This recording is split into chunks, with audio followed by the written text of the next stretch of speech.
नमस्कार दोस्तों, मैं कार्तिक चौहान आप सभी का स्वागत करता हूं अपने YouTube चैनल पर जिसका नाम है कॉमेडी कैबिन। दोस्तों, अगर इस YouTube चैनल पर आप पहली बार आए हैं तो कृपया करके इसको सब्सक्राइब कर लीजिएगा, क्योंकि आप एक बार सब्सक्राइब करेंगे उसके बाद आपको ऐसी वीडियो मिलेंगी जिसको आप देखने के लिए बहुत ही ज़्यादा उम्दा रहेंगे। याद रखिएगा दोस्तों।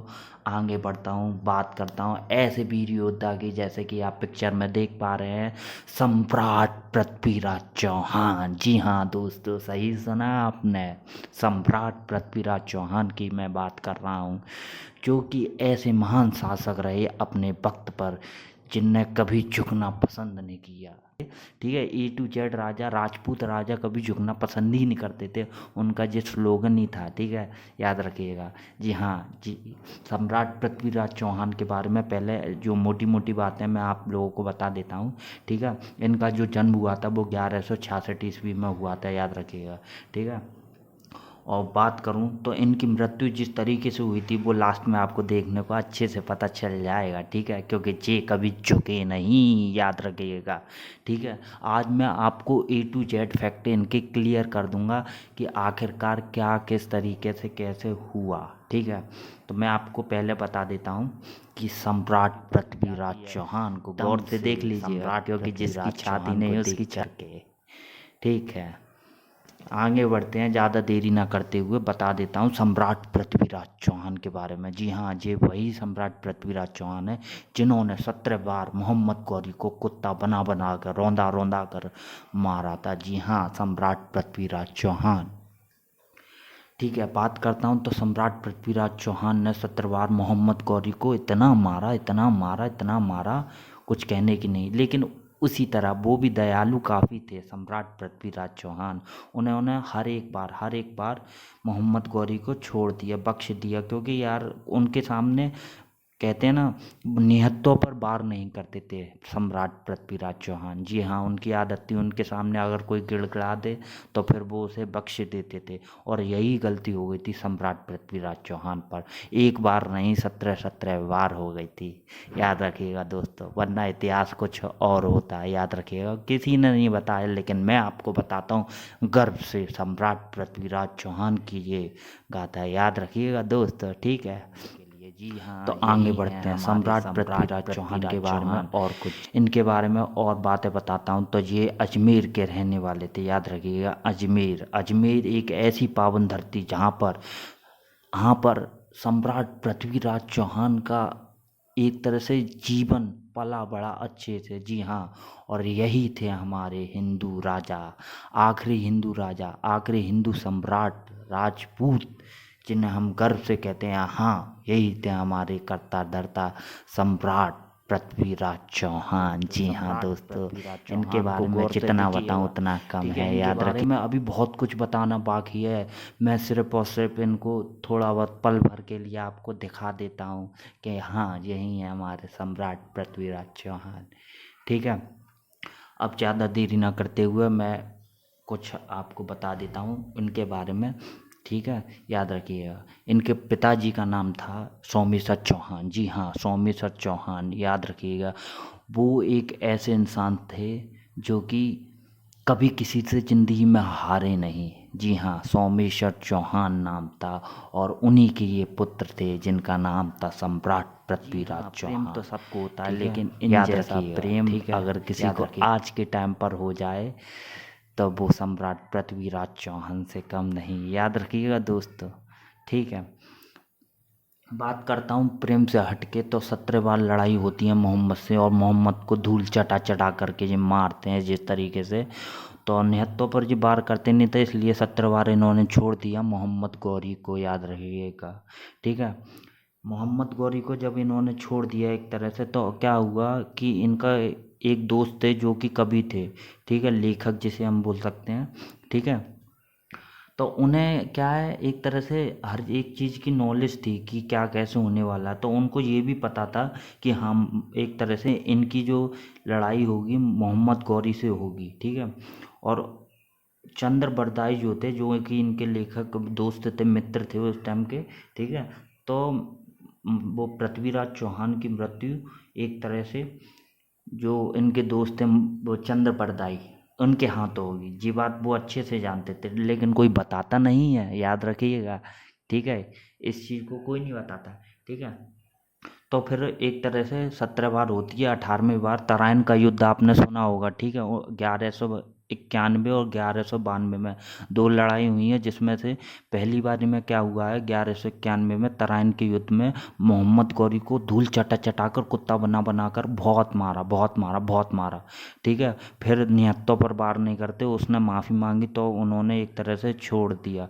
ठीक है, फिर अगली बार एक तरह से दोबारा से युद्ध के लिए एकदम से ये क्या करते हैं, एक तरह से इनके बड़े भाई होते हैं उनकी, यानी कि मौसी की लड़की को भगा लेते हैं। ठीक है, क्योंकि प्रेम होता है तो फिर कुछ भी हो सकता है। ठीक है, तो उसमें क्या होता है, वो उसको भगा लेते हैं, संयोगिता नाम होता है। ठीक है, तो वो उनकी एक तरह से खुन्नस निकालने के चक्कर में एक तरह से मोहम्मद गौरी का साथ देने लगते हैं। ठीक है, लेकिन जब बाद में पता चलता है कि नया ये गलत है, तो फिर वो भी पीछे हट जाते हैं। लेकिन तब तक ये मोहम्मद जो होता है, यानी कि ये 18वीं बार जब युद्ध करता है तो ये अच्छे से जानता है कि मैं सम्राट पृथ्वीराज चौहान को हरा नहीं सकता।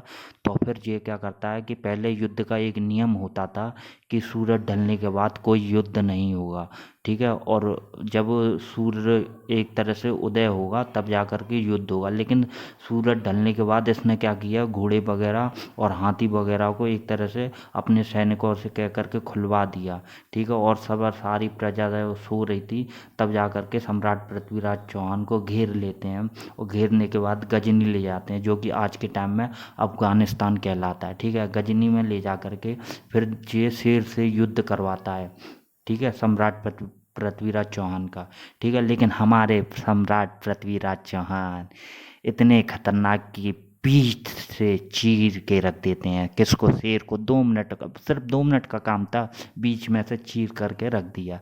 ठीक है, उसी टाइम सम्राट पृथ्वीराज, एक राजपूतों की खासियत है कि आंखें उनकी कभी नीचे नहीं रहती और सिर हमेशा ऊपर रहता है। याद रखिए, उनकी सच्चाई है, कभी भी मुंडी नीचे करके रहेंगे ही नहीं, उनकी अकड़ हमेशा हमेशा हमेशा रहती रहती है। तो भाई था, मोहम्मद गौरी चाहता था कि सम्राट पृथ्वीराज चौहान उसके सामने सर झुका लें, लेकिन नहीं।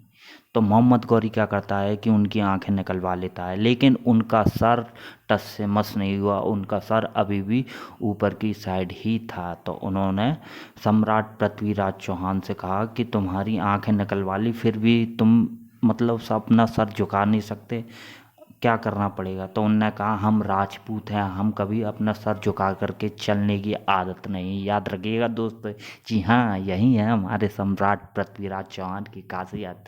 ठीक है, बात करते हैं आगे। ठीक है, तो इनके एक दोस्त थे जो कि लेखक थे। ठीक है, कभी भी थे साथ ही साथ। तो वो आए, वो कहते हैं कि वो एक तरह से आपस में आज के टाइम के हिसाब से मैं बताऊं तो प्लानिंग, ठीक है, प्लानिंग उन्हें बताते हैं कि ऐसे ऐसे आपने जो अपनी कला, अपनी विद्या जो कि बचपन में सीखी थी, उसका उपयोग करने का वक्त आ गया है। और उसका उपयोग मैं आपको एक मतलब उसके स्लोगन, मतलब जो आज के टाइम में बोलते नहीं है, स्लोगन दिया जाता है। ठीक है, तब वो एक उनको वो बताते हैं कि 4 बास 24 गज अंगुल अष्ट प्रमाण, ताऊ पर सुल्तान है मत चूके चौहान।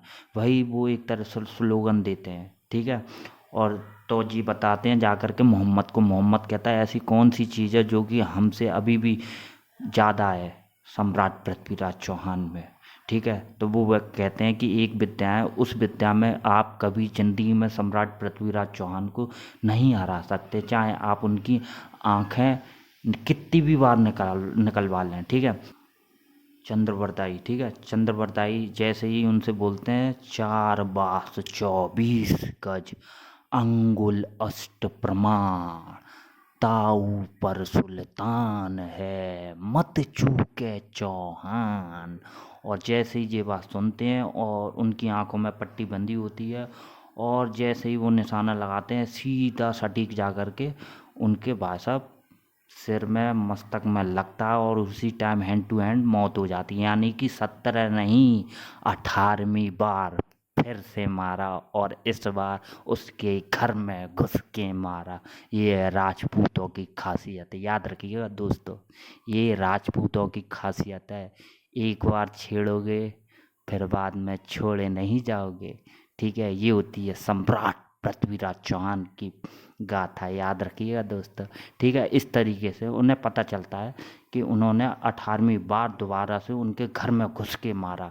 ठीक है, और जैसे ही मार देते हैं फिर क्या करते हैं कि आपस में, राजपूतों की एक खासियत होती है कि वो मरेंगे भी अपने हाथों और जिएंगे भी अपने हाथ, मतलब कहने मतलब उनका ही सब कुछ, अदालत फैसला सब कुछ राजपूतों का ही होता है, याद रखिएगा। ठीक है, तो वो क्या करते हैं, उनको एक तरह से मोहम्मद को मारने के बाद आपस में एक दूसरे को छुरा भोग करके अपनी मृत्यु कर लेते हैं।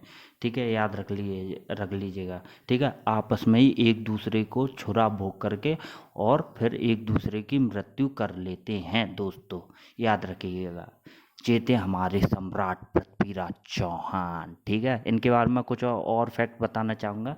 सम्राट पृथ्वीराज चौहान को गौर से देख लीजिएगा।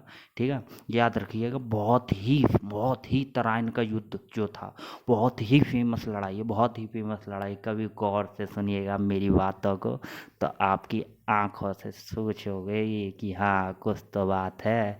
ठीक है, याद रखिएगा। मैं आपको कुछ इनके बारे में डिटेल बता देता हूँ। जिनका किला है जो कि अजमेर में था। ठीक है, अजमेर बहुत ही पुरानी बात है, तो किला उसी के हिसाब से काफ़ी खंडर होता गया है। ठीक है, इसमें अब एक तरह से आप वो भी देख सकते हो कि आप जब विज़िट करोगे तो इसमें जा कर के बहुत सी मज़ार मिल जाती हैं। हमारे किलों में बहुत सी मज़ारें भी मिल जाती हैं लोगों के घेर घेर के। ठीक है, क्योंकि उसके बाद में मुग़ल वगैरह आ जाते हैं तो लोग अपनी हमारे ही किले होते हैं लेकिन वो अपना किलो उसको साबित कर देते हैं। ठीक है, जैसे कि अगर उनके नाना की बात की जाए, अनंगपाल तोमर, जो कि सम्राट पृथ्वीराज चौहान के एक तरह से नाना थे। ठीक है, अनंगपाल तोमर, याद रखिएगा। ठीक है, उन्होंने दिल्ली को बसाया था। ठीक है, दिल्ली के पीछे, अगर दिल्ली है और दिल्ली का जो लाल किला है वो अनंगपाल तोमर जी ने बनाया था, जो कि आज तक किसी ने नहीं बताया। ठीक है, और कोई बताता भी नहीं है। ठीक है, याद रखिएगा। इसलिए हिस्ट्री जाननी है अगर, तो इस चैनल को अच्छे से यार सब्सक्राइब कर लीजिएगा। ठीक है, याद रखिएगा। ठीक है, क्योंकि हिस्ट्री तो हर कोई बताता है लेकिन हम कुछ हट के बताते हैं, याद रखिएगा इस चीज़ को दोस्तों मेरे। ठीक है, अभी तक किया नहीं तो कर लीजिएगा। ठीक है, बात करता हूँ आगे।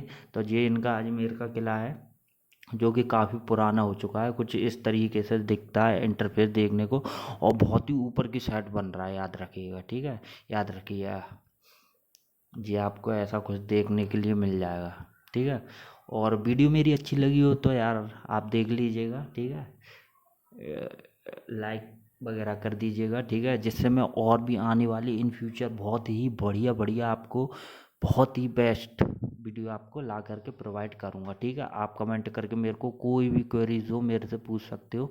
ठीक है, और इसी के साथ साथ जय श्री राम सभी भाइयों को।